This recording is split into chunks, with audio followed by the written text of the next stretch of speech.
President Tinubu again assures Nigerians of substantial development across sectors. Do more work and find a good support. World Economic Forum begins in Davos.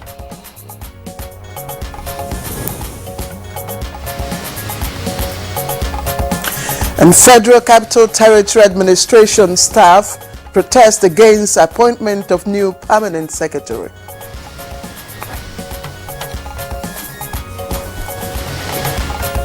And on Good Morning Nigeria today, our focus is on managing electoral victory.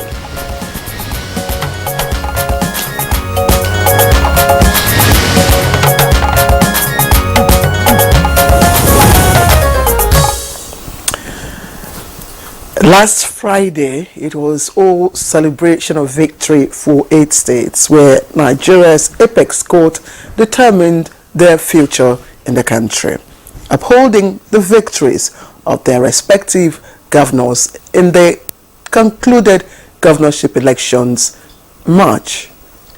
I know, Claire, prior to the verdict, there was a lot of uncertainty over how the outcomes will affect those states like Kano, and it sort of triggered some panic and fear of the unknown, raising questions on how electoral victories should be managed going forward. Absolutely. Yeah. Now, several persons have also asked if the winner should really take all, as in a zero-sum game, the winner takes it all. Or should he be magnanimous in victory? Now, we've seen many politicians extend a hand of friendship to the opposition, of course, after winning an election, and, usually that happens not really in a majority democracy, but in climes where the system of government is quite different. But we have seen a similar gesture made by President Bola Ahmed Tinubu by appointments. You do recall that one of his appointments recently was the vocal opposition party stalwart, of course, who is now the minister of the FCT, talking about Barrister Nyesom Wike.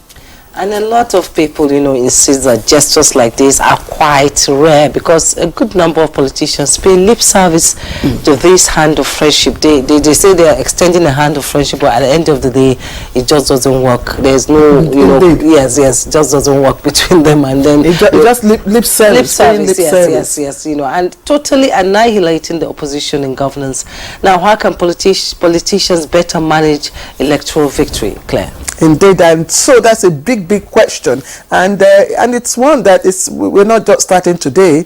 We have been, of course, discussing this issue, especially after every election cycle, just to also let both the winning and the losing parties and the electorate know how to manage victory. Sometimes victory can be intoxicated to the extent that you go overboard. Yes, absolute power.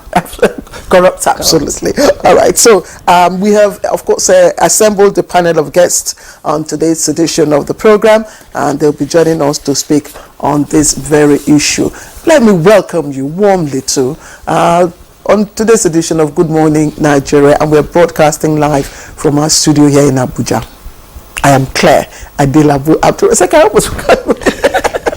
And I am Jumai Yusuf. It's good to have you join us on the second edition of the week. We're transmitting live on the network service of the NTA here in Abuja. In the course of the program, we have our usual segments: newspaper review, business, and foreign. We'll also peep into developments around the world. Now, let's begin the highlights news with Zara Digmun looking lovely. I love your colors this morning. Black is beautiful. I must say, absolutely. The ladies are all looking gorgeous today. Hello and welcome to the morning news. President Bola Tinubu this Monday took his message of renewed hope to Imo State, assuring Nigerians of better days of substantial development across sectors in the country. It was at the swearing-in of Governor Hope Uzodinma for the commencement of his second term as Governor of Imo State. I looked down into the record book winning well in all the local governments. So he has to do more work and find a good support at the national level to ensure economic recovery and rapid development of your state.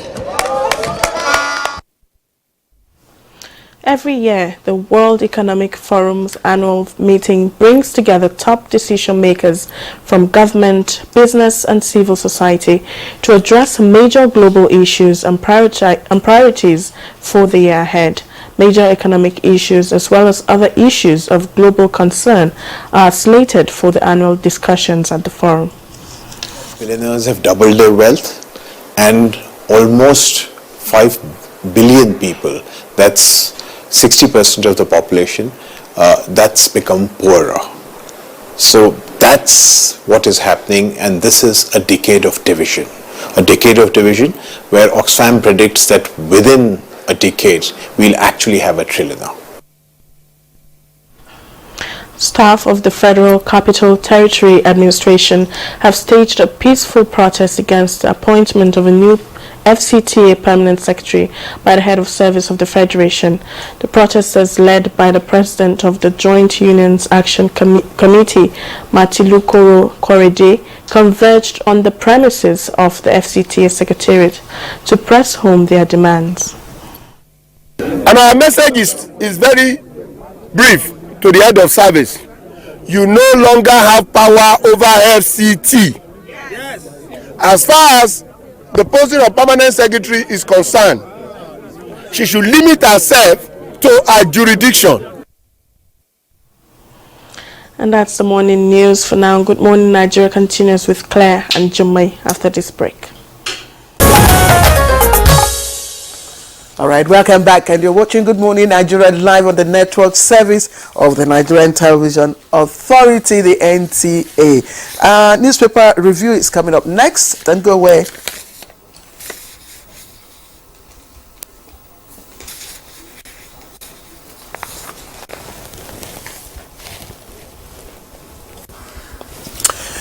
All right, sorry about that. We will just quickly take our business news just before we bring you the newspaper review.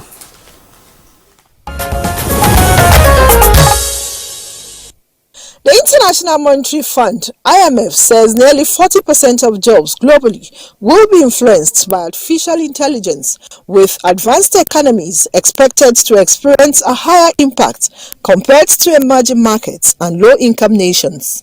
IMF Managing Director Kristalina Georgieva says while there is potential for AI to fully replace some jobs, the more likely scenario is that it will complement human work. The managing director, however, takes on artificial intelligence, which coincides with the meeting of global business and political leaders at the World Economic Forum in Davos, Switzerland, where AI is the topic of discussion. Meanwhile, African Export-Import Bank, Afreximbank, says it has successfully arranged a syndicated $3.3 billion crude oil prepayment facility sponsored by the Nigerian National Petroleum Company Limited, NNPCL. According to reports, an initial disbursement of $2.25 billion has been made, and a second tranche of $1.05 billion is expected to be disbursed subsequently. Report further states that this landmark financing is Nigeria's largest crude oil prepayment facility and one of the largest syndicated loans raised in Africa in 2023. The 5-year facility carries a margin of 6.0% per annum above the 3-month secured overnight financing rates. Let's take a look at Monday's trading on the floor of the exchange.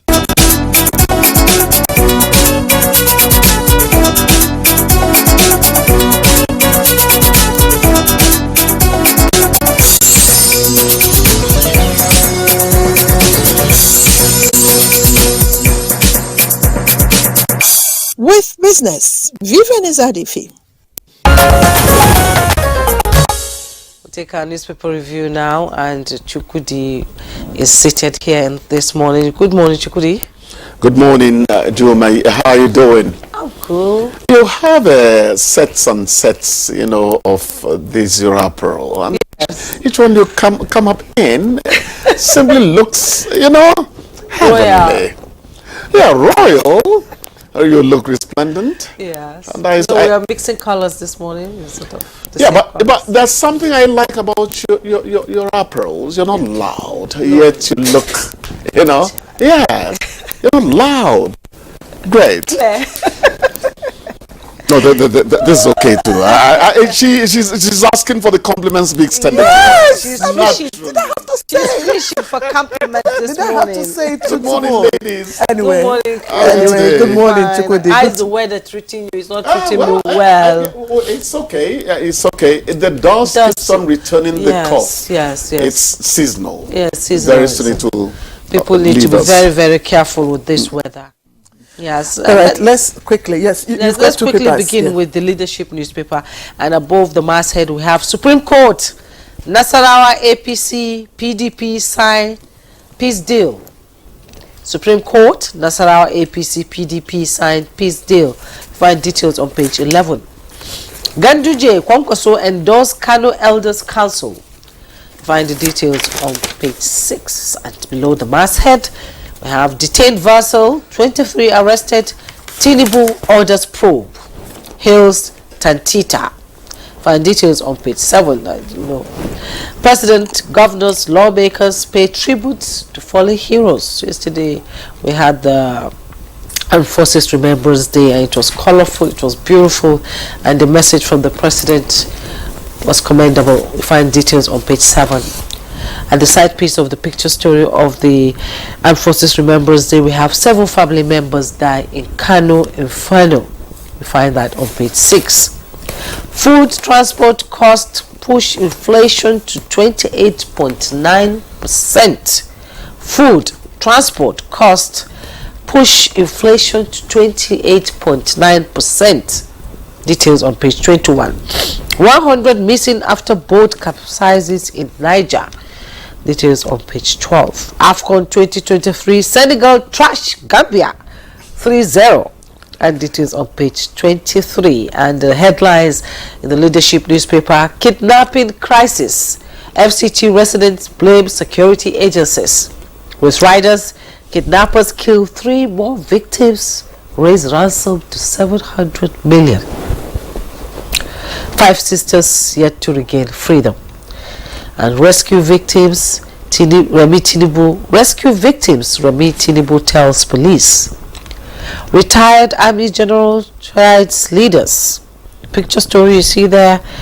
Dignitaries at the Armed Forces Remembrance Day lay wreath at the arcade of the fallen soldier. Claire. Thank you. Thank you, Jume. Let me quickly, Daily Trust now has its lead story as 438 million naira contract. Interior Minister faces CCB today, and that story is on page 4. And the picture story is that of President Bola Tinubu laying the wreath during the 2024 Armed Forces Remembrance Day celebration at the National Arcade in Abuja yesterday. And on the downside, 5 bodies recovered, schools missing, as boat carrying 100 capsizes in Niger. Residents flee as bandits attack military camp in Katsina. And Armed Forces Remembrance Day, Tinubu Okpabio governors honor fallen heroes. That's the outlook of the Daily Trust this morning. Chooks the boy. We have the Nation actually. Some of the stories have been read in the other papers, and let's quickly look at some of the stories here. President leaders loud ex-APC chair Akonde at 85. MBS puts inflation rate at 28.92%. And NNPCL opposes bid to privatize Port Harcourt refinery. Tinubu prosperity soon after subsidy removal pains. President Obasanjo, governors, senators honor Uzodinma at second inauguration. PBAT OBJ, a dramatic meeting in Owerri. You get to hear the story when you read it on page 3. I think that's about what we have here now. And the terrorist bandits on the rampage, Mansour Al-Qadriya must pay 60 million to save daughters. DSS takes over NPC headquarters over abduction of staff kids. Abuja, 10 kidnappers kill 3. Raise ransom to 700 million. First Lady urges security agencies to up their game. That's about what we have in the newspaper. Chukudi, I think 100 missing after boat.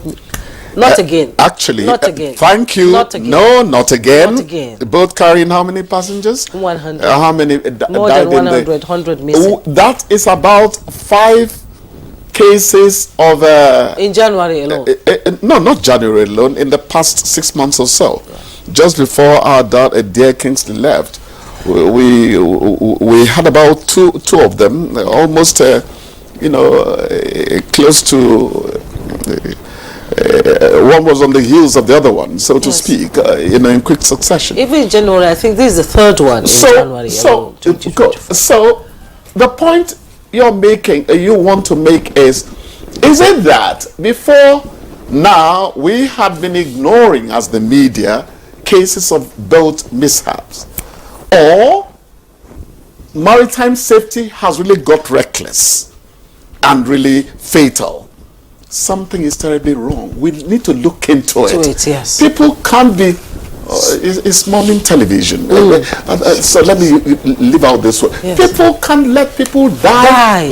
I want to tell you that if there are no huge storms happening there, and we are a bit blessed in terms of the elements, tornadoes, wreaking havoc, and all that. in terms of the elements wreaking havoc on this axis of the world, we are blessed. So it's not turbulence at sea. It's recklessness. It's either recklessness or lack of proper supervision by the relevant authorities. Usually you discover that the boats are overloaded. Overloading is that because if this boat, what's the capacity of this boat that is carrying 100 people? Overloaded, and they are likely to be rickety. You understand? Yes. They are not likely to be new boats because everyone is managing. Yes. It's just like one taxi driver where I live. Anytime he leaves the yard, you hear no smoking because the entire road is obliterated from view. and probably many of our crops are like that now. And probably, Chukudi, the passengers were without their life jacket. Claire, that's a luxury. This conversation on Good Morning Nigeria. It's a necessity that became a luxury. It's unfortunate. You see, when we talk about how people die in this country, we begin to behave as if it's a them affair. It's not a them affair. These are fellow human beings. Chooks, let's also express. Let's also look at the spate of kidnaps and very disheartening stories about bandits ravaging areas, suburbs within the federal capital city. It's so worrisome. It's really worrisome. I don't know if we should be reporting this on a daily basis.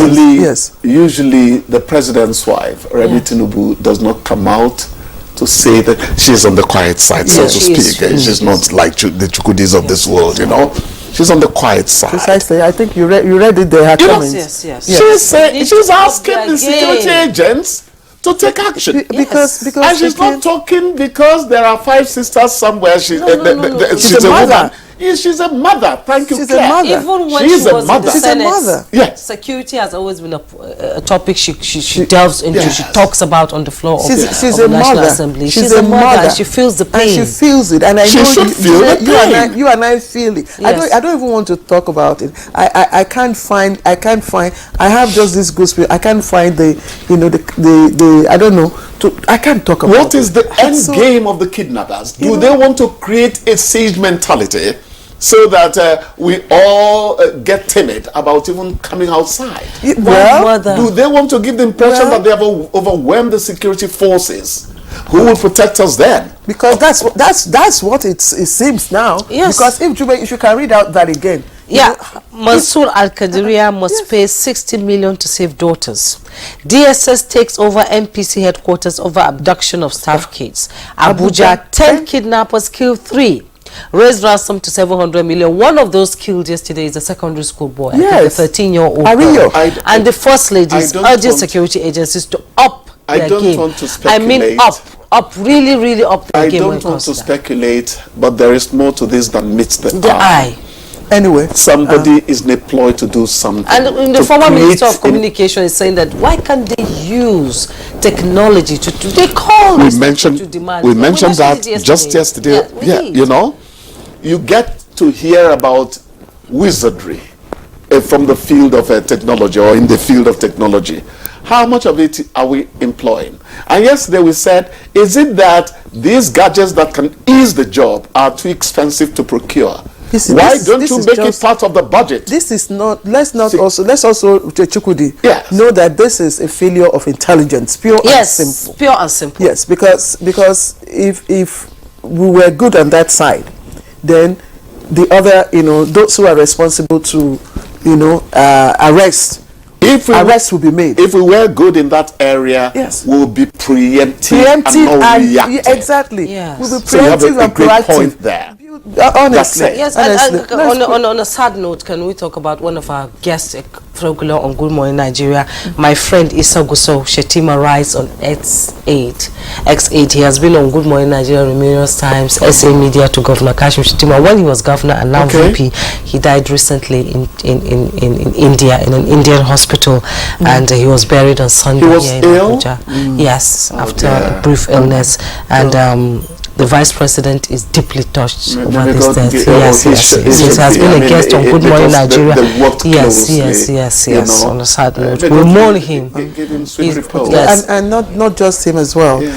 While we pray that the Almighty God reposes their souls, we also remember the many men and women, of course, who were felled by guns and machine guns, kidnapping, banditry, and different wars. Right from the Second World War, of course, that Nigeria, fought on the side of the Allies, supporting British and her Allied army, and then there was also the 1966 coup. We lost a lot of souls. Then the Civil War and so many, so we really want to. And we keep losing stand up. They are fallen heroes. Yes, in a way they are, because the removal of a part means that the whole is no longer complete.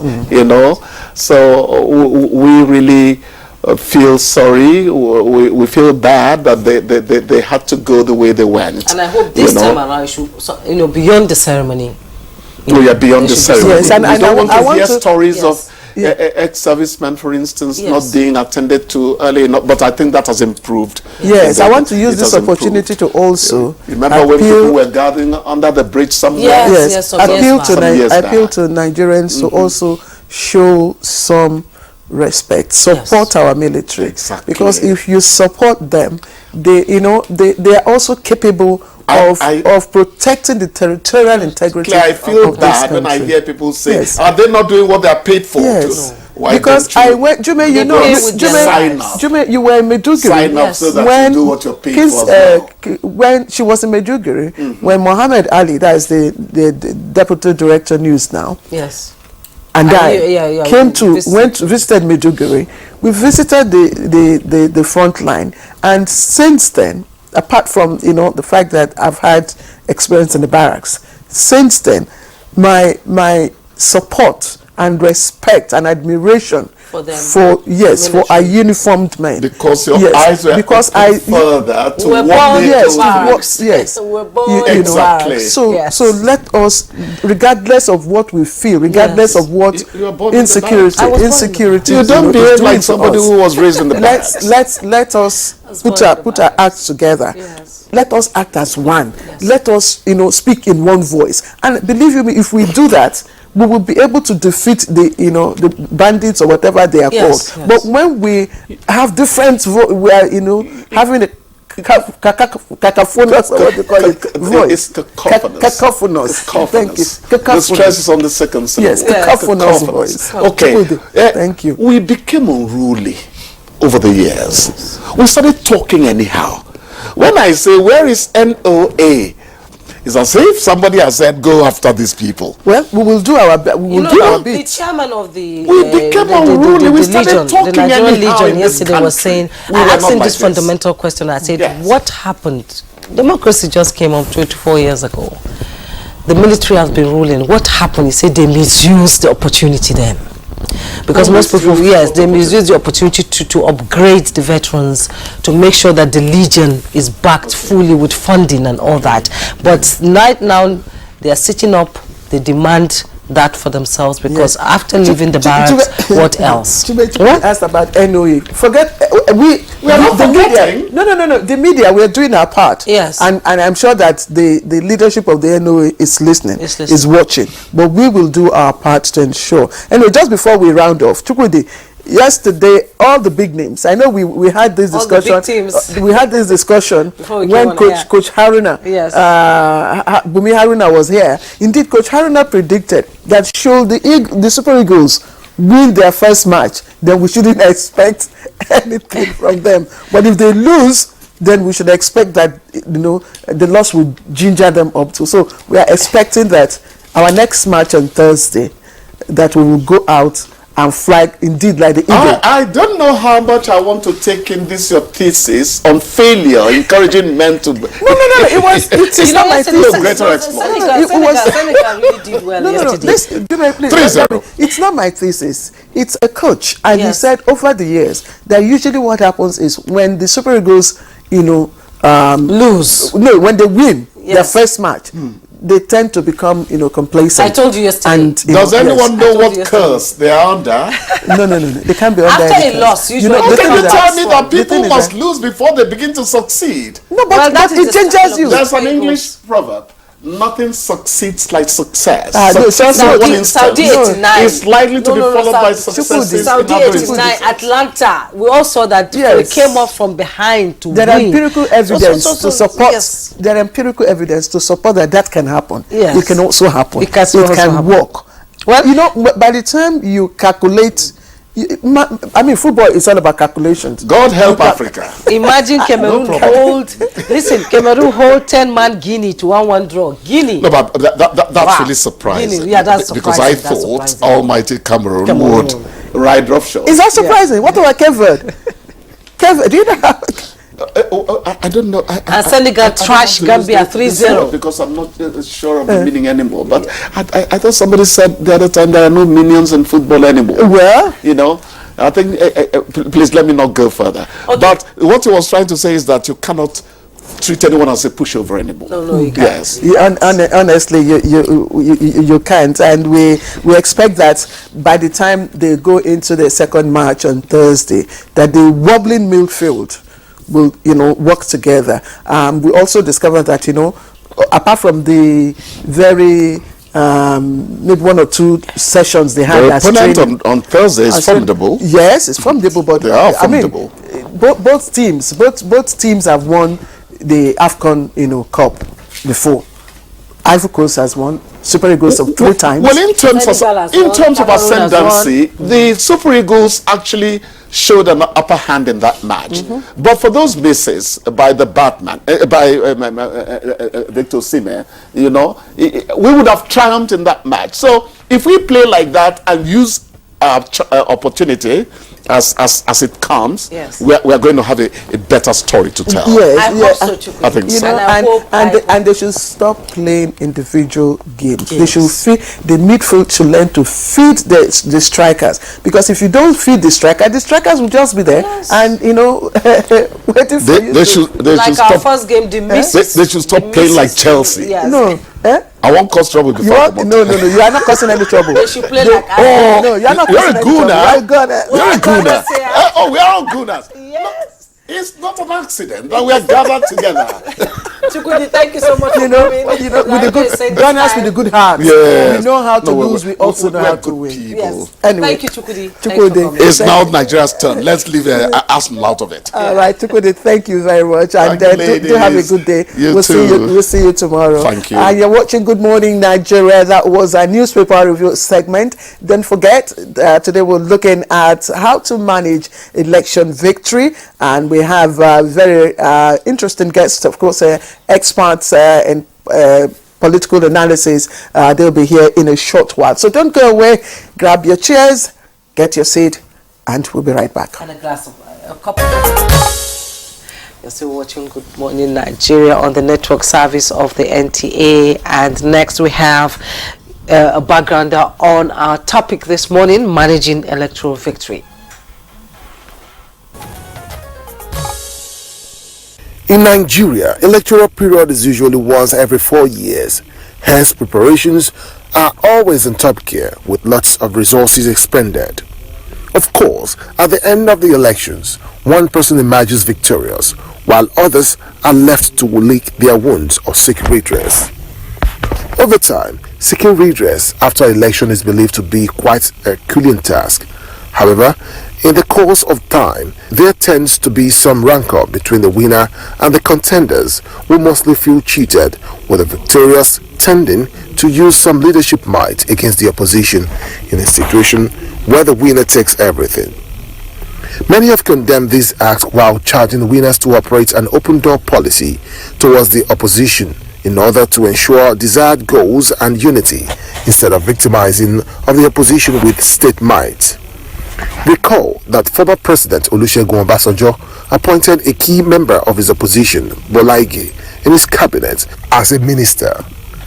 President Bola Ahmed Tinubu, after winning, extended a hand of fellowship to a member of the main opposition party. A prominent example is Nyesom Wike, FCT minister. Aside these aforementioned, some politicians are believed to be resisting criticisms, and that may be the reason why many commend the likes of former President Goodluck Jonathan.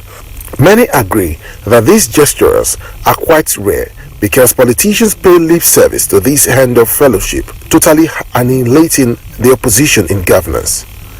How can politicians do better in managing electoral victory? Though this is a question on the minds of many, but not to worry.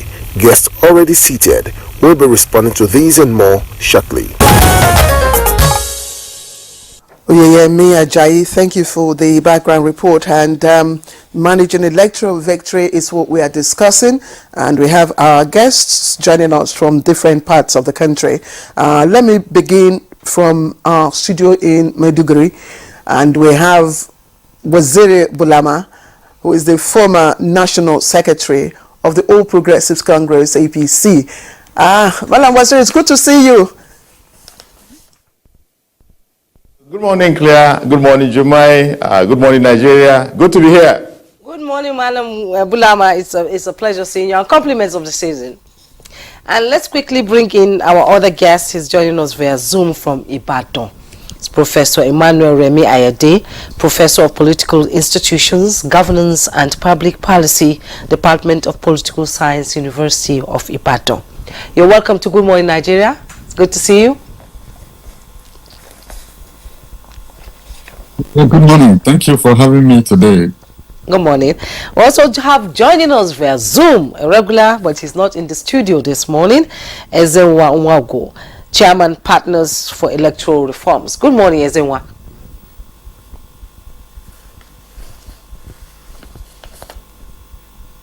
Good morning, Jumai. Good morning, Claire. Happy New Year, everyone. Happy New Year. Same to you, Ezenwa. Let's start with you, Ezenwa. I hope Lagos is the weather there is cool with you. But let's start with what happened last week. That's with the Supreme Court verdict on the 8 states. But particularly, we had our correspondent speak to us from Kano, and to feel the atmosphere there. And as usual, it was he described it as uneasy calm. That's just before the Supreme Court delivered its judgment on uneasy calm. The security operatives here and there, of course, trying to keep the peace and forestall any breakdown of law and order. And similar situation, of course, was also in Plateau State. And I'm asking, why are we like that?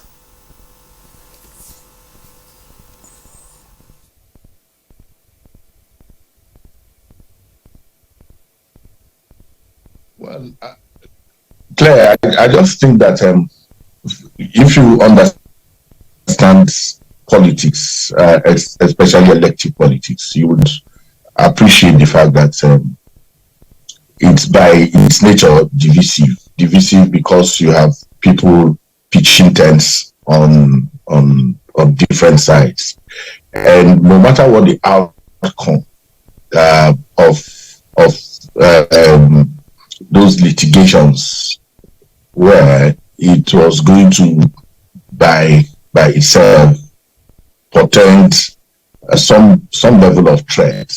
But what we saw in Plateau and perhaps Kano is that perhaps a greater percentage of what the wish of the people was what eventually came out, and so the other side were able to manage it. And if you saw, for instance, what Gwamna said in Kano, he said that he has accepted the Supreme Court's ruling as coming from God. So what is important for me is that the ability of political actors to always understand that this is about service, and that if it is about service, then there is an extent to which you can go. Once you run the mill of jurisprudential intervention, then you go back and start preparing for other times. And then those who won should then be able to understand. And for me particularly, reflecting on our conversation this morning, I don't pity anybody who wins election at this time. I actually think that the person should understand that it is a crisis period, and that if you by any means are in public office at this time, it is much more a call to duty than one in which you are going to be gloating over victory, and then the challenge of leadership, the challenge of governing that will confront you will by itself humble you if you know what you're doing. Okay, Ezenwa, we'll return to you in the course of. Thank you so much for your opening comments there. Let's bring in Professor Emmanuel Remy Ayade, Professor of Political Institutions, into the conversation. You've listened to Ezenwa talking about, victories, that he does not pity anybody that wins election now in Nigeria. And we've seen the opposition after the Supreme Court judgment coming out to say that you should come on board with the opposition to those who won, and the opposition come together so that they can move the states forward. But some say usually it's just lip service. After some time, whatever they say, it just vanishes into the oblivion world of forgetfulness. What do you think?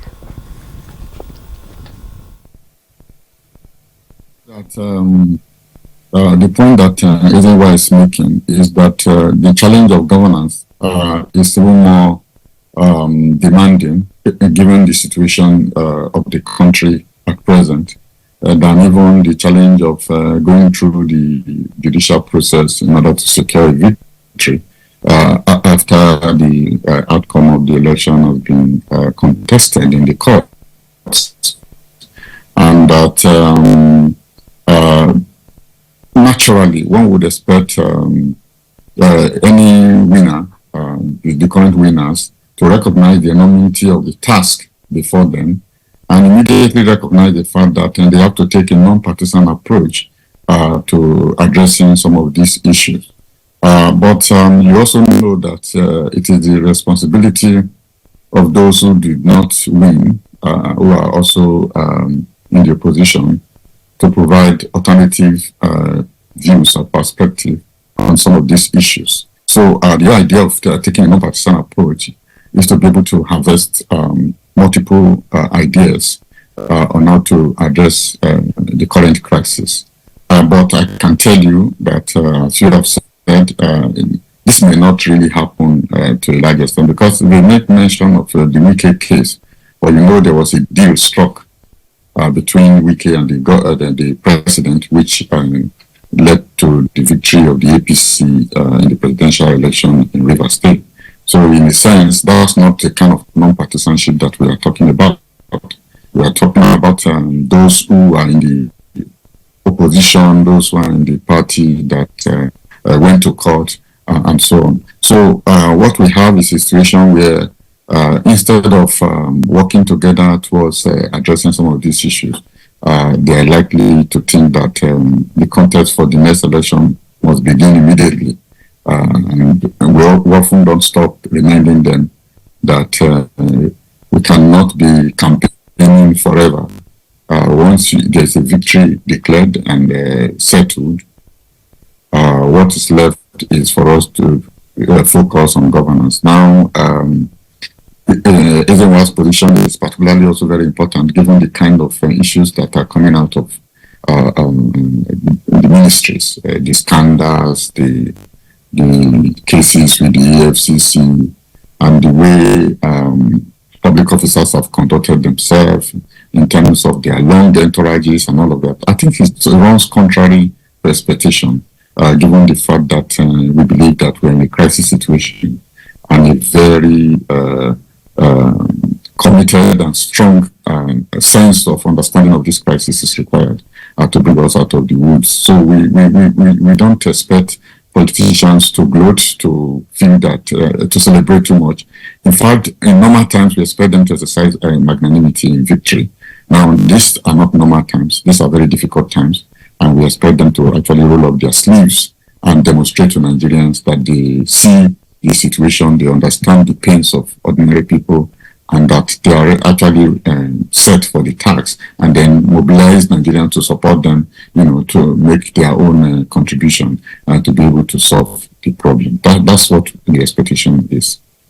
Professor Ayede, thank you. Thank you for letting us into your expectations, and we'll just cross over to our Maiduguri studio, and Wasiri Budama is former National Secretary, APC, as I said earlier on. And I'd like to ask you, I'm just wondering, victory, in simple definition, is of course when you defeat, an opponent or enemy in a game or battle or, in any event. But Sun Tzu, that's the great Chinese, warrior, did say that he will win who knows how to handle superior and inferior forces. That is, the winner is that person who knows how to handle both sides and all that. And I'm asking you, do politicians really know how to handle election victories? Well, you see, the political elite is composed of many people with different backgrounds and with different aspirations and ambitions. But I know for sure that among the elite, there are leaders and people who are profoundly aware of the burden of leadership, of what politics means, and what the challenges of politics and governance mean in the country.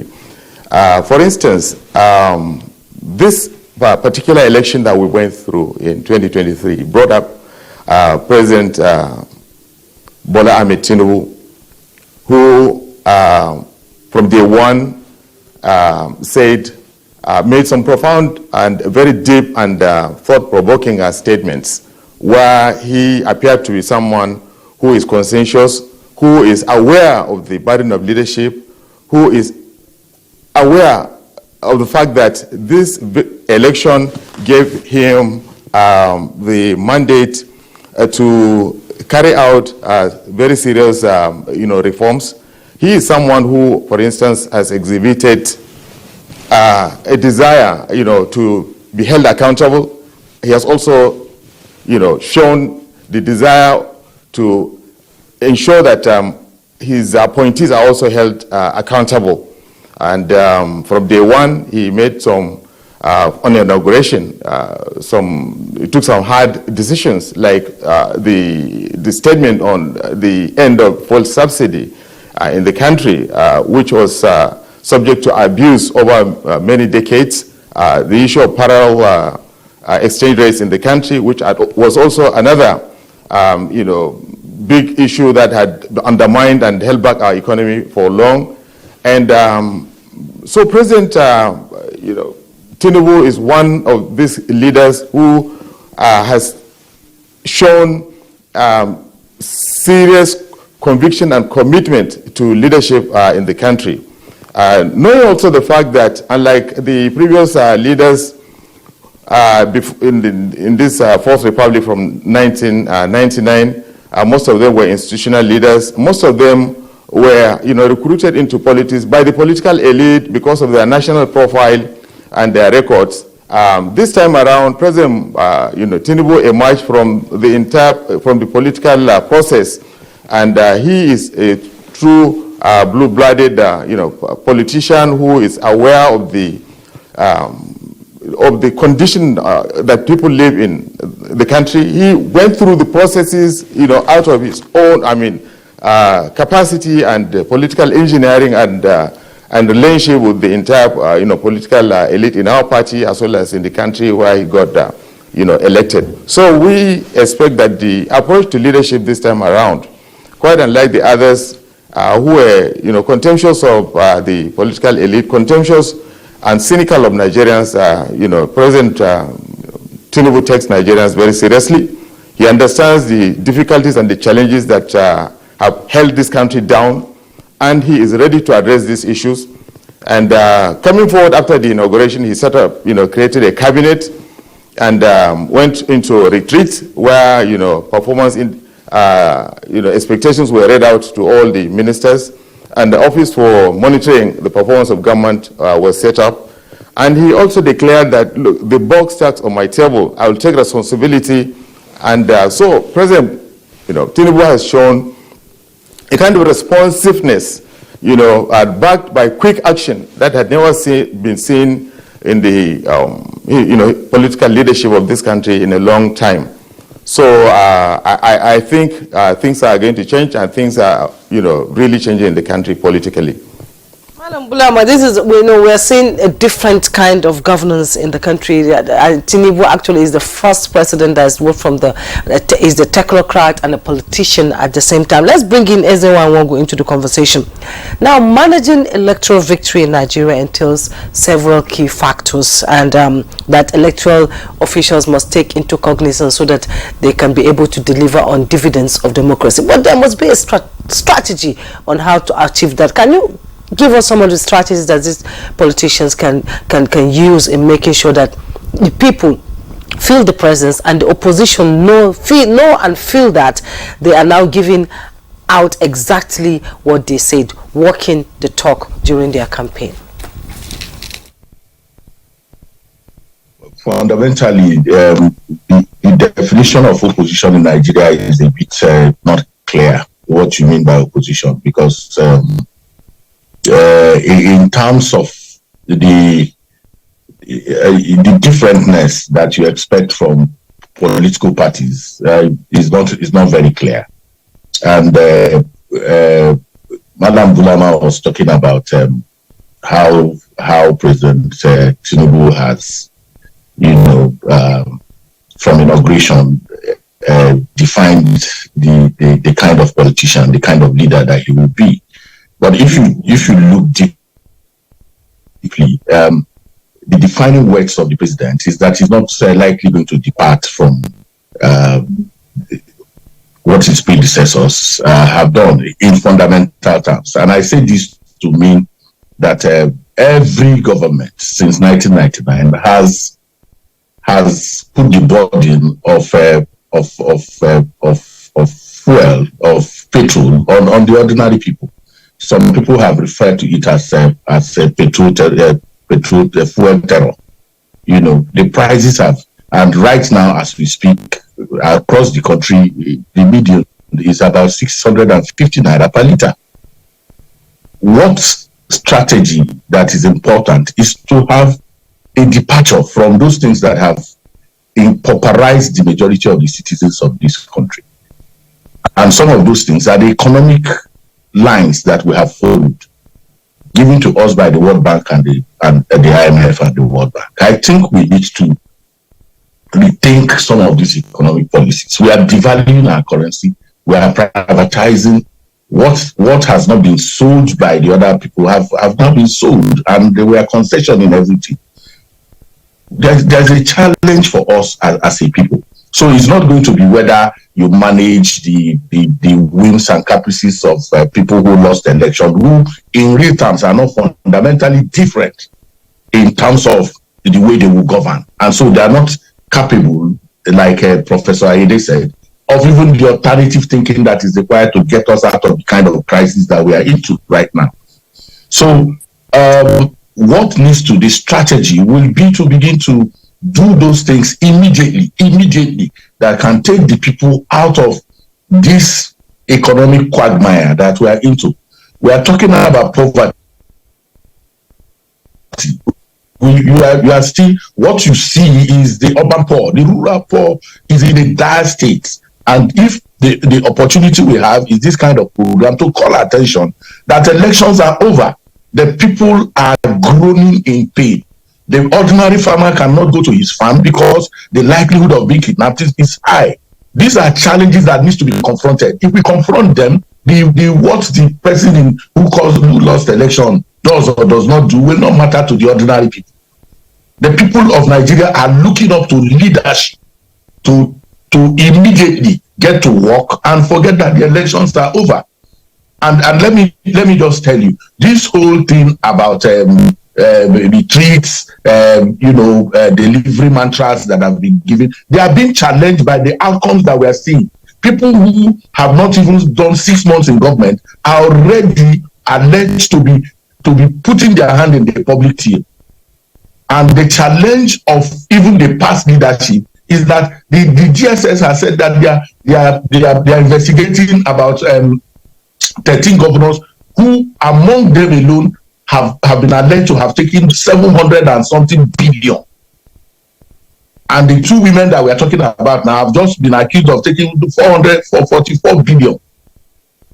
As the people of Nigeria continue to hear this level of insensitivity, then we are not going to be, these strategies that we are talking about is to work for the ordinary people, to make life better for them, to ensure that the outlook for 2024, which is saying that unemployment will deepen, which will say security will continue to thrive, which is saying that the Naira will plummet up to 1,500 between now and March, needs to be arrested quickly. That is the strategy. That is the only strategy. So to begin to walk around the emotions of people who lost the election and those who won is of no material importance to the majority of Nigerian people. That is not what they are concerned about right now. They are bothered about the collapse of education. They are bothered about lack of health services in majority of places where people are seeking alternative medicine because the public hospitals are in deficit, in decrepit conditions. That for me is what we have to be talking about. So we can manage people's emotions the much we like, but the majority of the Nigerian people across the states in the federal government are saying that the poverty level, the level of insecurity is no longer tolerable, and that there is need for government to wake up. Whatever they need to do to make sure that those things are arrested needs to happen, and that is the strategy that they need to be working for now. Ezenwa, thank you. Thank you very much. And considering the fact that outcome or election victories or expectations of the people, or if you may, voters, far transcend, the immediate election victories, thereby one way, according to you, or one strategy for managing election victory is, of course, to work for the people and ensure that there is, justice is done. And with regards to those women, I'm sure that you do know, as we all do, that the matter is still under investigation, and also that ministry has also been rejigged. So, but that's on the immediate action. Yes, but that's on the presidential at the presidential level, and there's no doubt about that working for the people should be a good strategy. Let us look at the relationship now between the winners, in this case parties or candidates, and of course the losers. How should a winning party, a winning candidate relate or see the losing side? Should they be seen, or should he consider his victory as merely the efforts of a homogeneous group that is loyal to him, or an aggregate of efforts coming from a group that is strictly heterogeneous, and thereby begin to relate similarly with those losers? But before, I want to throw the question to Bulama in our Maiduguri Network Center. I would like you to take that. Let me quickly introduce here in the studio Abdullahi Ibrahim Jallo, lawyer and former deputy PDP spokesperson, who's just joined us here. Thank you very much, sir, and compliments of the season. Good morning, presenters. Good morning, Nigerians. All right, so Bulama, please, can you take that?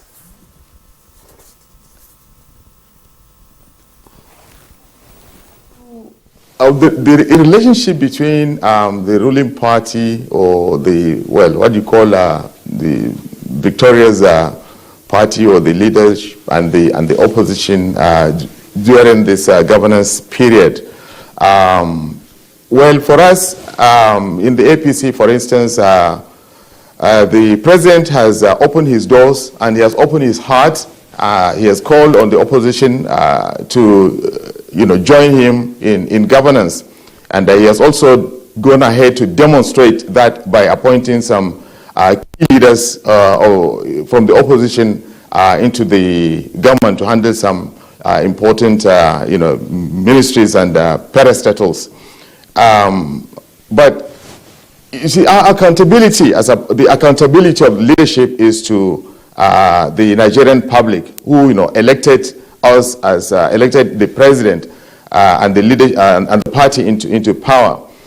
So what is most important is for the leadership as we have now, taking the issues that worry Nigerians very seriously, issues of insecurity, issues of poverty, and others.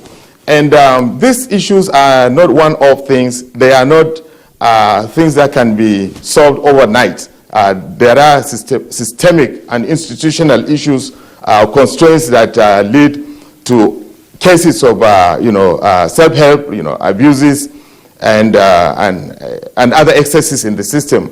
And the approach of President Tinubu, as well as other leaders, particularly the leadership in the National Assembly and our party, is to address these institutional weaknesses that lead to abuses. And but as far as yes, Malam Bulama, I'm sorry to interject. I'm just asking what the relationship should be between winners and losers. For instance, the Supreme Court has given its judgment in 8 different states. The winners in some states are rejoicing, and of course some will say, okay, this is a victory not just for me as the candidate, not just for the party. He says it's a winner, for everybody, and I'll be magnanimous in victory. That's usually what we hear. What about those who didn't vote? Who didn't vote for the winning party? So that's why I would like Malam Jallo to speak to this. Should the winner in an election see his victory as merely efforts of a homogeneous group that is loyal to him, or to look at it from the point of view that, see, so many people, even those who didn't vote for me, were part of my election victory? Well, good morning, Nigerians. The reality on ground is that we have turned Nigerian politics to be something else which is not being done in other parts of the world. Your question relates to being fair to all as a leader, and whether the president or a governor of a state. In Nigerian politics, 3 things come on board. 1, issue of religion. 2, issue of section, the section where you came from. 3, the issue of tribe. If you look at the president himself, if care is not taken, that is eaten into the bone of the administration. And coming to the governors, without any exception, all the governors in all states, they consider their party first. Those people that are loyal to their party. For example, if the federal government gives palliative to states, what will come to the mind of the governors is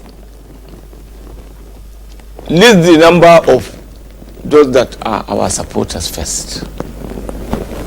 Let those, the elders, the party, the caucus should get whatever before it goes to the other citizens, which as a leader, that shouldn't have been the practice. The practice is that you need to carry everybody along. The only benefit which when you say carry along, that's we want you to put it into context. Carry along, yes. Meaning how do you carry? Don't make any discrimination. For example, to be candid, I was given an assignment as the chairman of fertilizer distribution in Gombe in 2003. I was coming from PDP. My governor, I was equally a PDP man. So when he gave me that assignment, I told him, I met you your supporters in APC, and now I'm in APC. But mark you, we will give to PDP and other parties. Clark, what I did is to make a receipt for the distribution and give it to the chairman of local governments, that each ward must be given so quantity of the fertilizer, and everybody, even those that have no party, should go and pay. But that is very difficult as it is happening now. So many programs have took place after my program. What people witness is it is given particularly to particular segment of party supporters. The only benefit which those that have no affiliation with a party that benefits is issue where the leaders get whatever they will get, i.e. construction of roads, hospital renovations, rebuilding schools, which in politics, most times the leaders go for capital projects out of which they will get their own share in terms of money. But my advice to our leaders is, I have said it here in NTA one time, and we interviewed me. I said the federal government itself should constitute a committee which will go around and distribute whatever palliative they will give in conjunction with the governors. But it was poorly done, i.e. When President Tinubu sent palliative to Gombe, and it went to Nafala, one local government near Patisco. Instead of the committee to follow through Semidan. So what you're saying is that okay, to follow through Semidan or any federal government agency that knows what is happening in that state, they went directly to the local government, and then immediately they go with the goods. People rush and squander it, took it away. So there is a need for the federal government to put its house in order. that where you give palliative to states, state will do their own, and you want to carry everybody alone. There is a need for you when you reach that state to get the local, the sector or the sector of that Semidan or Namasa or anything like that, so that you work together with them, so that at least everybody will be carried. No, so, you're not in the APC. You're no longer in the PDP. I am an APC. Yes. I am an APC chieftain. Jume, sometimes when government also put these machineries in place, it is also the people themselves, that disrupt the process. So let's bring in Professor Emmanuel into the conversation. He's joining us from Ibadan. When we talk about magnanimity in victory and then political parties, someone once said that there is no politician who belongs to a single political party. He might be in this party today and then in the next party the next day. Because why do winners usually try to bring in the opposition into their party? Some person also said that we might end up running a one-party system in this country. Well, I think that if you look at the kind of electoral system that we run, it's what we call the majoritarian system, or others describe it as a winner takes it all system. What then happens is not so much that people exclude the opposition party, but you have people moving from one party to the other, where they can still continue to feather their nest.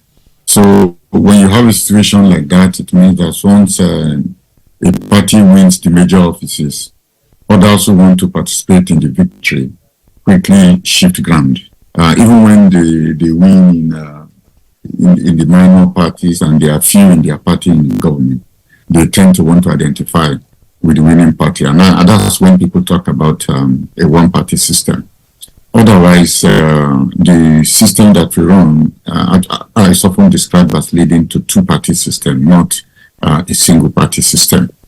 But the problem with victory is not also that politicians exclude those who are in the opposition. It's really that the opposition is not firmly grounded with alternative policies that will continue to hold individuals within their parties together, saying that they represent an alternative approach to development or to policy. And so in that particular circumstances, there's really nothing to keep people tied to one party or to one individual.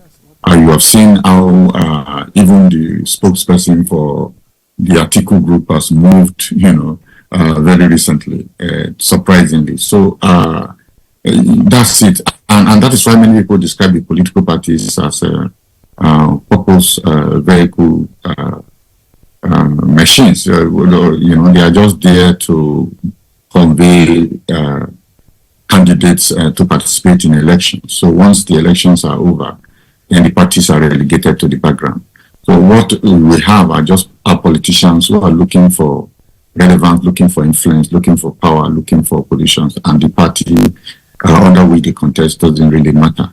So when people talk about one-party system in Nigeria, I think it's not a major cause for worry, because what we see is that these parties are not necessarily well-established parties. They are parties that reflect the current alliances and coalitions for power. Once the coalition collapses, there's tendency that a new party will come up again and reign for the period. So in terms of victory and losing, I also think that politicians have a way of talking to one another. We don't really see a situation where there are die-hard demarcation between political parties, especially now when ideology is not very significant. So you see them immediately after the winners and losers have been declared, showing some sense of division. But the division is really among the people because they just mobilize people's sentiments. But at the end of it, they are fellow businessmen, they are friends, and then they have a way of coming together. So what we really need to talk about, which I think the PDP man in the studio has emphasized, is the fact that we shouldn't allow political parties to continue to divide the populace. I mean, politicians to continue to divide the populace to the extent that we begin to talk about the 5% that voted for me and the 95% that did not vote for me. I think it's important that politicians must recognize that once they occupy public office and they achieve electoral victory, they should try to bring the population together and try to forge national integration by the kind of services that they provide, and there should be no discrimination between those who were for them during the elections and those who are not, because democracy is supposed to be a game of temporary victory. And in any case, if you win an election, the good thing to do as a matter of strategy is to ensure that you're able to bring those who did not vote for you to vote for your party, or if you are contesting the second time, to vote for you, so that your victory will be guaranteed. And one of the ways to do that is to ensure that just as much as you're servicing those who voted for you in the previous election, you're also reaching out to those who did not vote for you, so that you get greater vote from those sectors in the near future. So it's a win-win situation if politicians take on leadership in a non-partisan manner and ensure that they govern the population in a fair and non-discriminatory manner. So that's a better way to manage victory than to discriminate against those who did not vote for you. Okay, Professor Ayede, thank you very much. But I thought it was a sweeping statement you made. You said that opposition parties are not of the FCT, by Science on Weekend, is one man that the president found to be a square peg in a square hole, and he's not of the APC, he's of the PDP. So I would think that it's not just an opposition party thing. It's how do you, relate with those who lost out, during elections, not relating with the party as a whole, but there are people, the voters, the people who have voted you or who did not vote you, but also belong to your constituency. Professor Yede. Yes, the Wike case is a peculiar case, and as I said before, Wike struck a deal with the presidential candidate of the APC, and is only reaping the benefit of his contribution to that victory. In terms of policy initiative, well, we see him doing a lot of things in the FCT, but we don't have a program for that has already been published that we can point to for the FCT, and we don't know precisely what vision he has for the FCT. We know there's a lot of activities going on, and we also know that most of the time he refers to the program of the president, his loyalty to the president, his commitment to the president. And so there's also this idea that all his followers, especially the key important people in Rivers State, have moved to the APC. In fact, some people think that he's more or less a member of the APC.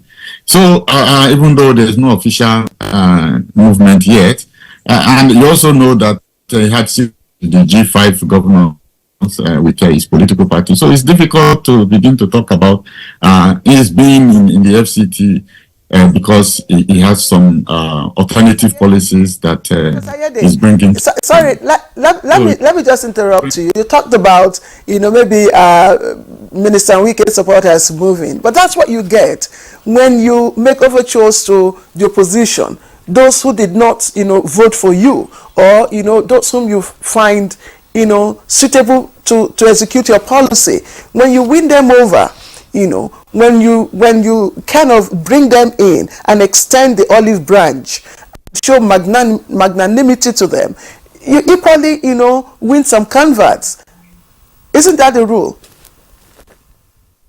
Yeah, that's okay, but in the case of Wike, it's not after the victory. It's a deal struck before the victory. So it's the normal barrel politics, as we describe it.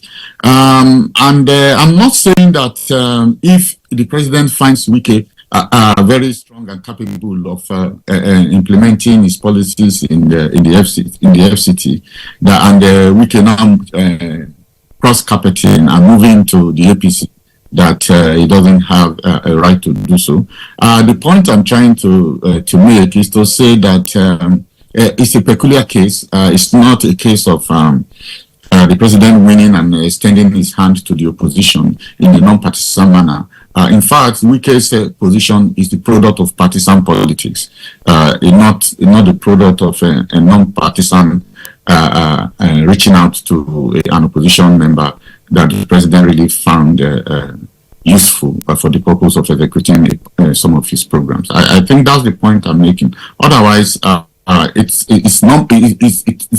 desirable that the president who finds somebody in the opposition party capable of executing his programs, he goes on to invite that person to his cabinet. That's fine. But in this case, that's not what has happened, and that does not in any way distract from the contribution that Wike is capable of making to this administration. Okay, thank you, Professor Emmanuel. Let's bring in Ezenwa now into the conversation. Ezenwa, you've been listening to the contributions from all the guests here, and I know that politics played in other climes, like in the UK, when there's an election, we usually have a kitchen cabinet from the opposition that sort of, whenever the government in power lays out some new strategies, the opposition will come up with their own, and we're practicing an American system of government, where we have the APC, we have so many parties, not like the Republican and the Democratic Party in the US. And why must we, when we win, why must we, I'm still going to ask this question, why must we try to take from the opposition back to a party that is ruling? Why must cross-carpeting be an issue in politics in Nigeria? Do you think that politicians should stand firm in their parties, and in that way the opposition will be strong enough to oppose the party in government if the party is not doing the right thing?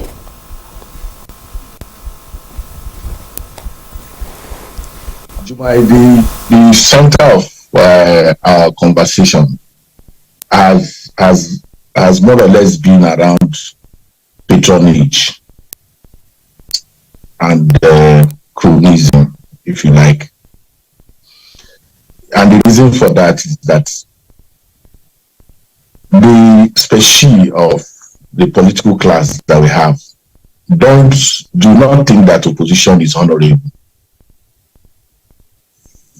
They think always in terms of appointments, ministerial boards, specialized agencies, lobbying, and all the rest of them. And then the conversation for me always is, if we continue to talk about sucking in the opposition into government, then the business of holding government accountable is then outsourced to civil society and the media. And the role of civil society and the media is not opposition. We are complementary in terms of supporting and opposing policies that we think are anti-people. So what the role of opposition, political opposition, is alternative governance, alternative policies that the people can resonate with which they can be then elected into government, or the government in power can be maintained. So invariably, the centralization of patronage has become the center of conversation. And the way I captured it is that we are managing the emotions of individuals who lost or won elections. And I don't think there's anything wrong with that. But we can then put at the center of conversation, opposition, what policies, what is the differentness? If you listen to the campaign, both the opposition and the position party were running on the same programs. So when you say, so if you were running on the same programs and you lost the election and somebody who you are won the election, why should I be? What is that reason for which I will be saying bring you into government? If that is not about individualizing the conversation, about paying people who, because they contested the election, then they must be, brought into government, not because of the programs that they are going to be implementing. Everybody said they were going to withdraw subsidy. They would take away petrol subsidy. They would sell. They would privatize. So we didn't have anything to differentiate one party from another. What we need to do is to deepen the need for alternative, policies and governance, which the opposition itself can bring. And that is why we don't feel any sense of shame when somebody can be in party A in the morning and then move in the evening and they come back to that same party. Where the issue, you are elected, you offend the sensibilities of the voters by cutting away their choices and taking it into another platform without any gumption. So my sense quickly is that as we move forward, we shouldn't be managing these emotions. We should be talking about alternative policies as against the one that the ruling party is currently running. And to say there is no alternative is to say that life itself is meaningless. There are alternatives to the current policies, and I think that it is only the opposition political parties that have the capacity to bring that to the fore and then sell it to the Nigerian people and say, look, the current forex regulations that we are having currently cannot be maintained, and that this is what we need to do to change the downfall spiral fall of the naira. That those are some of the things that we want to be hearing, and not to be telling us that people should be brought into government, people should be brought into that. And I see clear that you have maintained, you just want that conversation to stay around how they can be brought in, how they can be managed. Already, if it is about peace, if it is about security, what we need to do is to maintain policies that can endear the current party in the hearts of the people. If you do that, you don't need to be managing anybody's emotions, whether the person is in the board. The Nigerian people, I am saying this because if you have had the opportunity of traveling around this country within this festive period, you will notice that the conversation is not about who is in government. The conversation is about what government can do to make the life of the people better. And I'm saying that it is alternative politics that we can begin to listen to. We want to hear what you will do differently if you are elected. For the politician, they tell us that if the end of an election is the beginning of another, what that means is that we need now to hear from the PDP, we need to hear from AAC, we need to hear from Labour Party, what they think about the current policies that this current government is running and what they will do if we give them the opportunity to come into the saddle.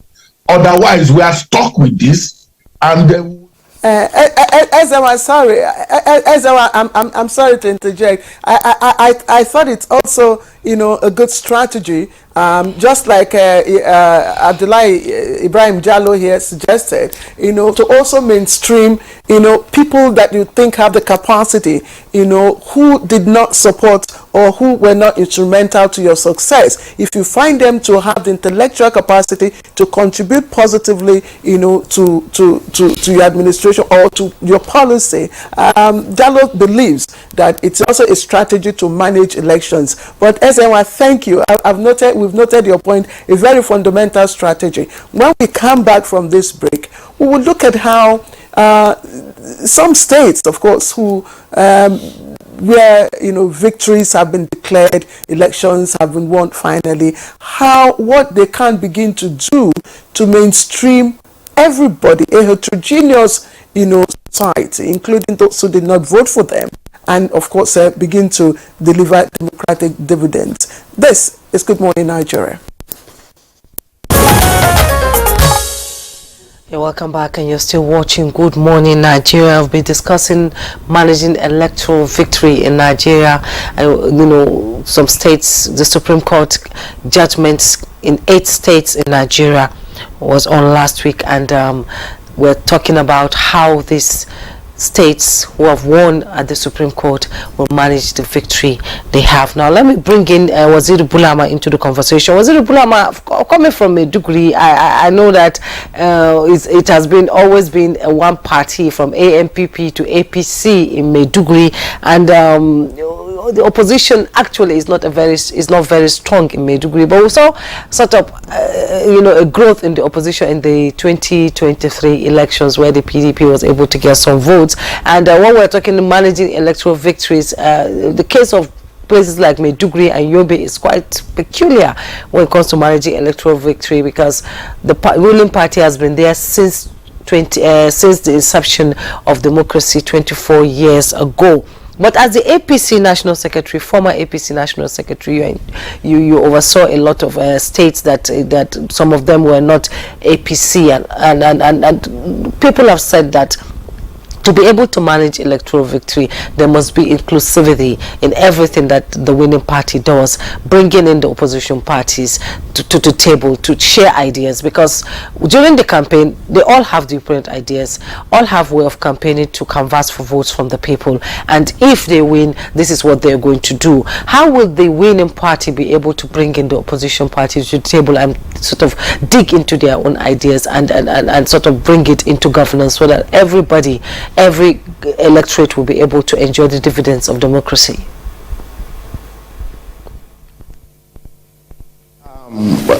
I've been listening to the submission of some of these experts, SNY, the Prof. You see, the parties are elected on the basis of their campaign, programs. And so it is the electorate, you see, that, see these programs and elect people into power. And an elected party or an elected leader, a governor or a president, that mandate is given to him by the citizens.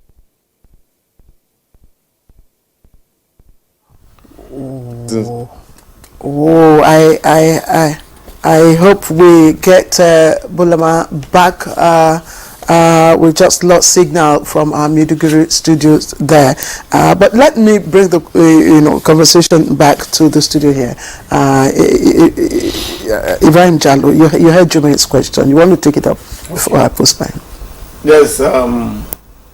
Let her repeat the question so that I can. She's just asking for how to achieve inclusiveness. Since they said the best way to manage election victory, to share ideas. Yes, is to share ideas. Well, let's look at some countries within Africa. For example, let's take Ghana as a case study. In Ghana, winning party has the Senate president, and the president, as I earlier opened my position on 3 factors in politics: religion, tribe, and section. The president is Christian, and then the vice president is a Muslim. So they are running a good manifestos, just as said by one of the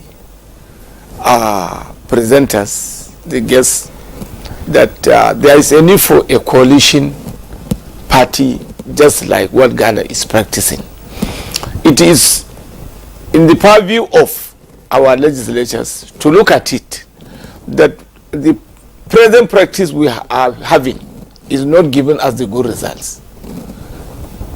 The citizens are very poor, and the social existence of Nigerians is in bad shape. We are talking of education, we are talking of health, we are talking of whatever. So in Ghana, you find that the Senate president is from the ruling party and the speaker is from the opposition.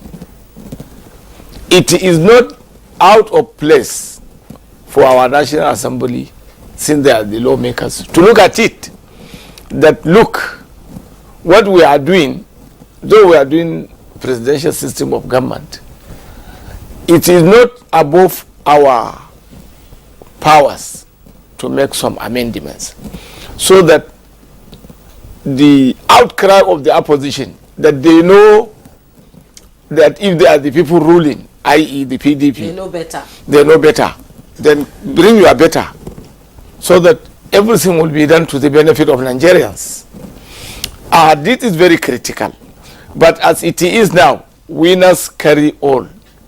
And we are not going to hear their own views or to allow them. But I'm happy that even the opposition, when President Bola Tinubu sacked Dr. Bete Edu, they are praising him. And even the presidential candidate of the opposition, former Vice President Atiku Abubakar, is praising the judiciary, that of the minds of us who know him, we know what he had with Obasanjo during their time. I say, look, this man, if he gets justice, the judiciary are better people. Well, but if that's the same with everybody. That's the same with everybody. But sorry, Ibrahim, if you're on the winning side, you tend to praise, the system. If you're on the losing side, you tend to find fault. So it's a general feeling. That sentiments need to be corrected. Yes, because we are working for Nigerians. There are better people outside the system. For example, here, not because I'm coming here, you can contribute greatly what we, the politicians, don't know. We have to be accommodating to move this country forward. Is to the opposition, as said by the president. If you have very good policies that will make the Naira to be strong, bring it. Let's incorporate it or mainstream it. Not that we now, Amepele has gone, Yemi has come, and then say, okay, we are going to take central bank parts of the departments to Lagos. That is not what we are looking for. Okay, we need Ibrahim Jallo, let's will help the system work. Yes. Not to become your points a sectional person. Your points have been noted. Again, Ezenwa did say, if policies would work for the people, does it matter where it is? Does it matter who is there? We should move away from, That's what Mr. Jallo is trying to point out, actually. We should move away from, all the sentiments attached to tribe, religion, political divide and all that. And I'm glad you mentioned the issue of Plateau State. And that's why I'm going to go to Professor Yede. Just before we're almost rounding off. Professor Yede, we're in a situation where, again, the winner takes it all kind of political system. It's a zero-sum game, majority carries the day and all that. And when that happens, the winning party or candidate tends to begin to, distinguish between who has voted for me, who did not vote for me, which community voted for me, which community didn't vote for me, which jurisdiction didn't vote for me, and so on and so forth. And it's on that basis that development or developmental projects are assigned, appointments are made, and all of that. Now, let's look at Plateau, for instance, where you have high insecurity tension. There is political divide, there's religious divide, there is divide. How can the governor begin to manage all of this, his victory, and bring everybody together so that he can be able to deliver on his campaign mandate?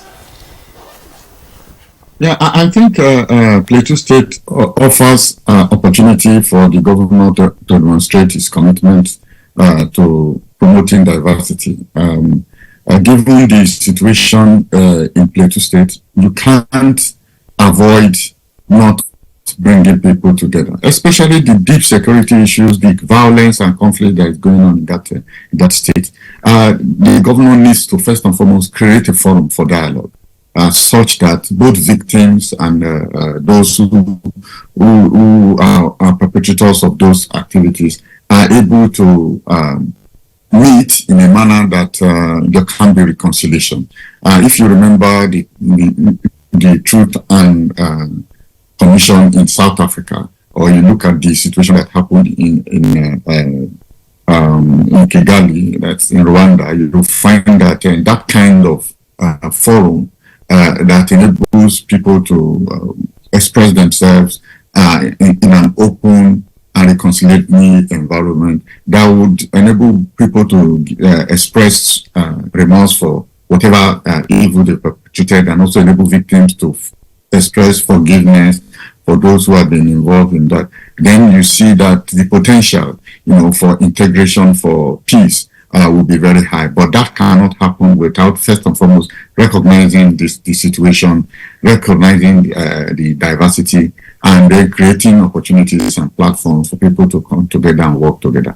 Then the governor must also let them be part of the policy process to see that he's committed to justice and fairness moving forward, and ensuring that there's inclusion. And inclusion must recognize the various diversities, whether it's religion, whether it's ethnic or tribe, whether it's geographical or even migration, because of the location of Plateau State itself.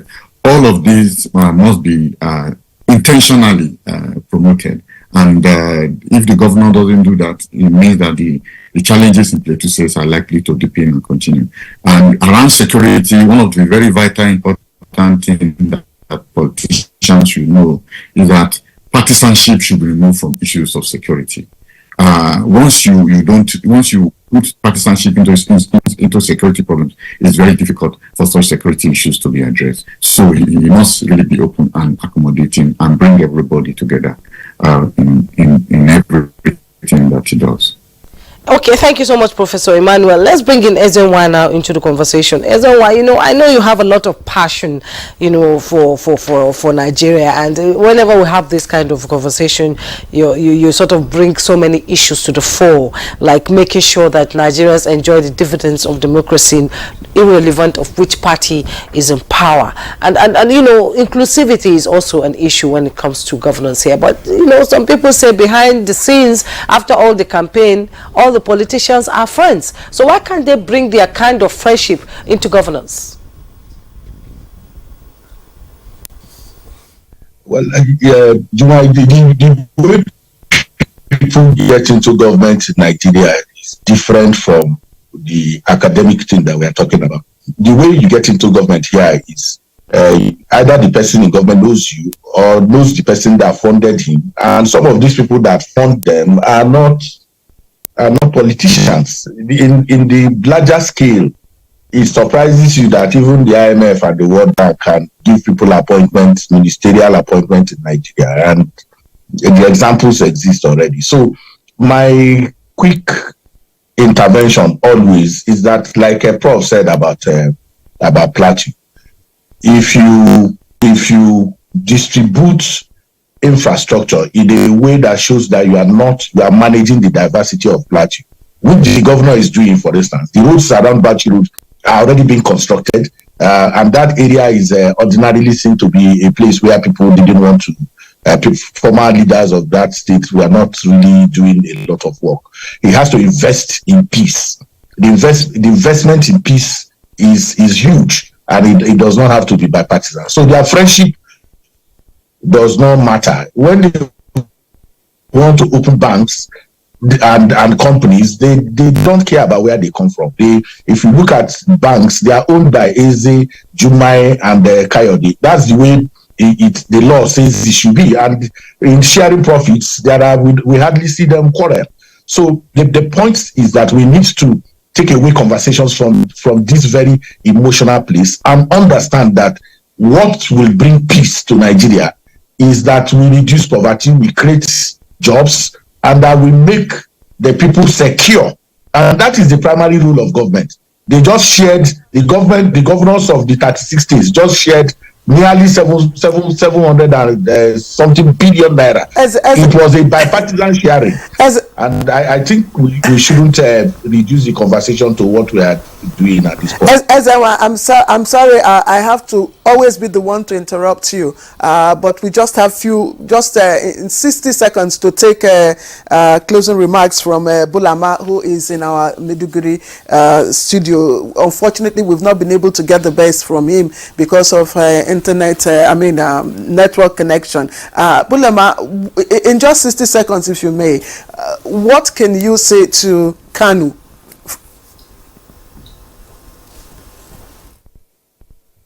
Under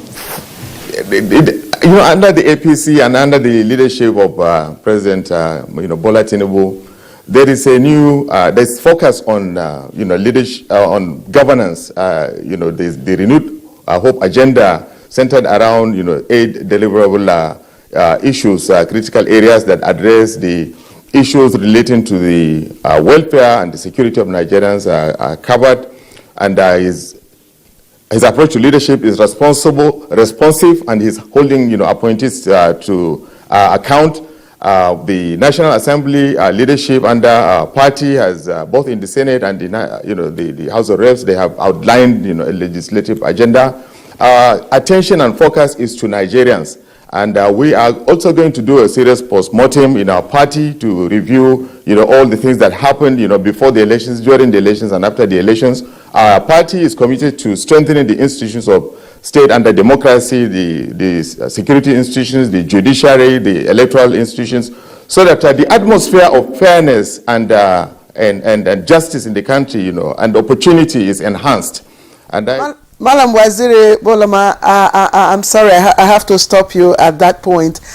We've exceeded our time. Thank you. Apparently, you didn't get to hear my question. I wanted you to speak to the issue in Kanu and how they can forge ahead. But Waziri Bolama, former National Secretary of the APC, we thank you very much for joining us from Maiduguri. Let me also appreciate from Ibadan, Professor Emmanuel Remi Ayede, who is Professor of Political Institutions, Governance and Public Policy, Department of Political Science, University of Ibadan. Ezen Wanwagu joined us from Lagos, and his chairman, Partners for Electoral Reforms. Ezen, thank you very much, as always, for your insightful contribution. And back here in the studio, Abdullahi Ibrahim Jallo, lawyer and former deputy PDP spokesperson. You said you're now in the APC. In fact, even the professor is saying the person in the studio, a PDP man, which is all right, thank you. Anyway, all right, thank you. And that's Good Morning Nigeria for today. We want to thank you very much. And just to say, yesterday I got a message on social media. One Jeff, of course, they say he watches Good Morning Nigeria and our news. Thank you, Jeff Michael, and we wish you a very pleasant day.